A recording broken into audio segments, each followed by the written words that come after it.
Fala, Varão, bom dia! Vamos começar nosso dia? Domingão abençoado. Hoje eu estou postando um pouquinho tarde. Em trabalhar, a gente tem as obrigações primeiro também, né?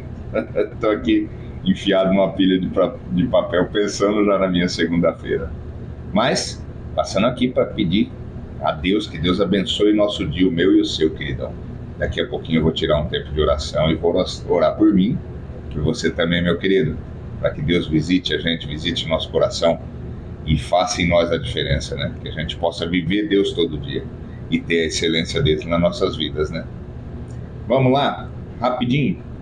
Eu estou em Tessalonicenses, na primeira Tessalonicenses, capítulo 3, versículo 12. E o Senhor vos aumente e faça crescer em amor uns para com os outros e para com todos, como também o fazemos para convosco. Que Paulo está falando na carta que ele escreve. E aí lá no versículo 4, no capítulo 4, versículo 4 a 6, que cada um de vós saiba possuir o seu vaso em santificação e honra, não na paixão da concupiscência, como os gentios que não conhecem a Deus. Ninguém oprima ou engane o seu irmão em negócio algum, porque o Senhor é vingador de todas estas coisas, como também antes vos dissemos, testificamos. Queridão, que o Senhor vos aumente crescer em amor, quer dizer, assim, é engraçado porque a Bíblia ela ensina assim: ame o seu próximo como a ti mesmo. Você faz mal a você? Você mente a você? Você se engana? Você se desencoraja? Você fala palavras de ofensa para si mesmo? Então, se você não faz a você, se Deus ele ensina, ama o teu próximo como a ti mesmo, é uma base de ensinamento curto e simples. Bem simples, não tem o que enfeitar, é uma orientação bem clara e direta para você seguir. Aí ele diz lá no capítulo 4, que cada um de vós saiba possuir o seu vaso em santificação e honra. Honra, aqui eu já disse no primeiro, que honra é uma palavra muito curta de um significado muito amplo, que honra, ela é várias coisas, ela é muita coisa além de uma palavrinha simples, ela é uma palavra de impacto muito forte. Honra engloba muita coisa: respeitar, cuidar, amar, prover, sabe, proteger. É muita coisa numa palavrinha só. É uma palavrinha pequena de forte impacto e significado. Não na paixão da concupiscência, como os gentios ou que aqueles que não têm o temor de Deus, ainda não conhecem a Deus ou não entregou a tua vida a Deus. Vamos lá, eu gosto muito de procurar significado das palavras, sabe? Eu gosto. Concupiscência, ela fala muito sobre, em algumas versões, em filosofia, em anelo, em substantivo ela diz como anelo de prazeres sexuais, sensuais, em filosofia, no tomismo medieval, desejo de prazer gerado por realidade física ou material, né? Em teologia, cobiça natural do homem pelos bens terrenos, consequência do pecado original e que produz desordem. Cobiça, irmão, é uma palavra forte, cobiça. Você pode almejar, meu irmão, é normal e é natural. Cobiçar não, cobiçar é pecado. Então almejar, eu quero ser um homem melhor, eu almejo, vou aprender, vou usar como exemplo, ler aquele varão ali, cara, a postura dele me chama a atenção, eu vou almejar aprender como aquele homem, crescer como aquele homem, ser diferenciado como aquele homem. Cobiçar é diferente. Eu vejo um casamento que eu me espelho, aquele casamento eu acho legal. Cobiçar, você olha com inveja, você olha com desejo para si, e aí isso é cobiça, e aí é o pecado. E assim é para tudo. Às vezes você vê uma pessoa prosperando, você olha, almejei, tomei aquele cara como exemplo, as atitudes dele são bacanas, vou aprender, vou usar como referência. Almejei, cobicei, nossa, queria ter a posição daquele cara, queria ter, e no seu coração a inveja está tomando conta, você está cobiçando, e é pecado. Então é simples assim. A Bíblia ela ensina a gente se alegrar com o nosso irmão, é diferente de você cobiçar o seu irmão, se alegrar é muito diferente. Ontem eu tive numa reunião com alguns irmãos, fomos visitar o irmão Paulo, da minha igreja, e assim, extraordinário, um tempo alegre, um tempo gostoso, um tempo realmente feliz. E aí estávamos falando e veio algo que eu quis estender e trazer hoje aqui para esse vídeo, que a gente estava falando sobre o arrebatamento. E aí, dentro disso, eu vou puxar o nosso intuito desse canal, que é o quê? Homem segundo a vontade de Deus. Querido, eu falei uma coisa e depois eu fui conversar com a minha esposa em casa, porque eu gosto de dividir tudo aquilo que eu faço com ela. Agora, aprendendo agora, como eu falo para vocês, a gente vem evoluindo na maturidade.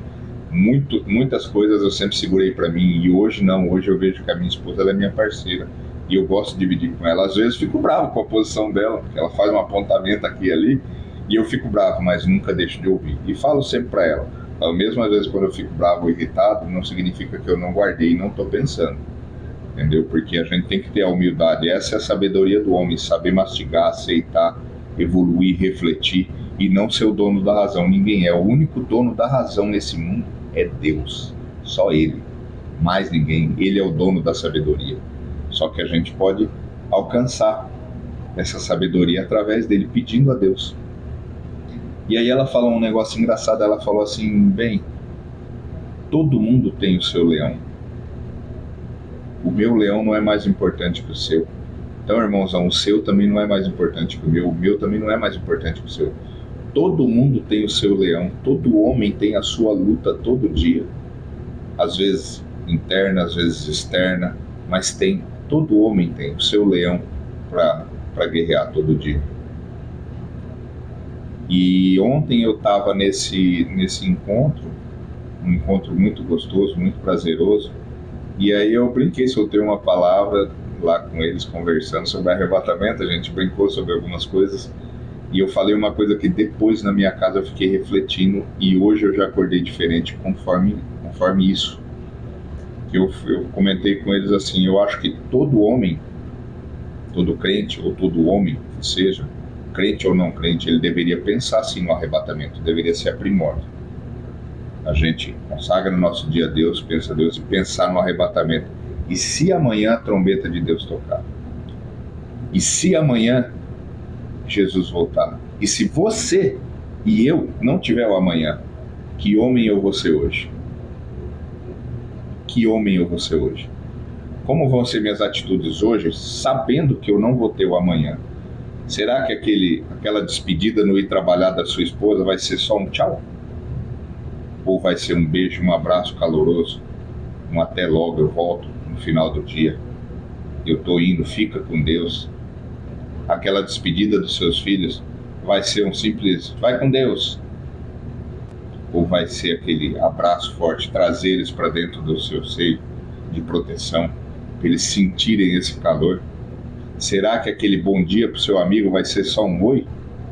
Será que aquele trabalho você vai fazer só por fazer ou vai fazer com excelência, sabendo que aquele é o seu último trabalho? Será que aquela visita, aquele compromisso, você vai pôr mais seriedade em estar lá?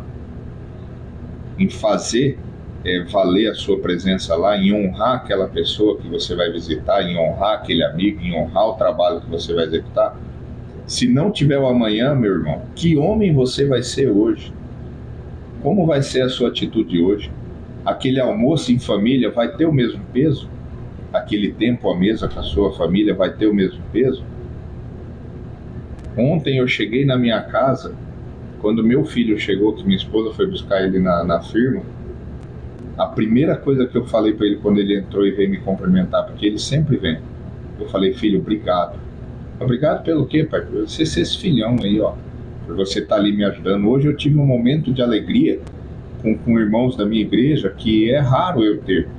Eu não tive em outros tempos. Como a gente fala, você vai evoluindo e aprendendo, e hoje você vai dando valor de quanta coisa eu poderia ter feito diferente. Mas eu agradeci ele, falei obrigado, porque eu também tive esse momento por causa de você, por você estar ali, ó, amparando, estar ali me auxiliando. Então obrigado, filhão, você é cara 10, pai te ama. Então, que homem que você vai ser hoje quando você pôr na sua cabeça e parar para pensar, se eu não tiver o amanhã? Passado, irmão, ninguém vive de passado. Passado, eu falo que ele existe para duas coisas apenas: para duas coisas que o passado, ele para mim, na minha concepção, e como eu falei para vocês, irmão, não sou pastor, não tenho teologia, eu sou um homem simples como você, que gosta de ler a Bíblia e gosta de meditar nela, gosta de pensar no meu dia, gosto de evoluir, quero ser além do que eu posso, mas eu busco primeiramente em Deus. Cada vez que eu mergulho mais em Deus, mais eu me transformo, mais eu me modifico, e mais eu quero ser modificado. Mais eu oro a Deus para que Ele me ponha lá na casa da olaria, que eu seja quebrado todo dia, modificado, consertado. Não tem lugar melhor para mim estar. Eu ouvi uma pregação uma vez que essa frase ela marcou: não há lugar melhor para você estar do que na casa do oleiro, porque enquanto você está ali, meu querido, Deus ele está sempre te refazendo, te consertando, mas para você ficar sempre melhor, nunca pior. Então, que homem você quer ser hoje? Então, meu varão, busca a Deus, se anima, traz alegria nesse coração. O passado, como eu falei, ele só serve para duas coisas: você aprender com o teu erro, que muitas vezes o que você está colhendo é semeadura sua lá atrás, porque Deus te deu o livre-arbítrio.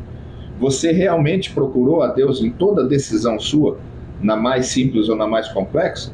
Ou quando as coisas estão indo bem, o ego às vezes nos subiu um pouquinho e, não, eu sou o cara, eu vou tomar a decisão. Já aconteceu comigo, meu ego inflou.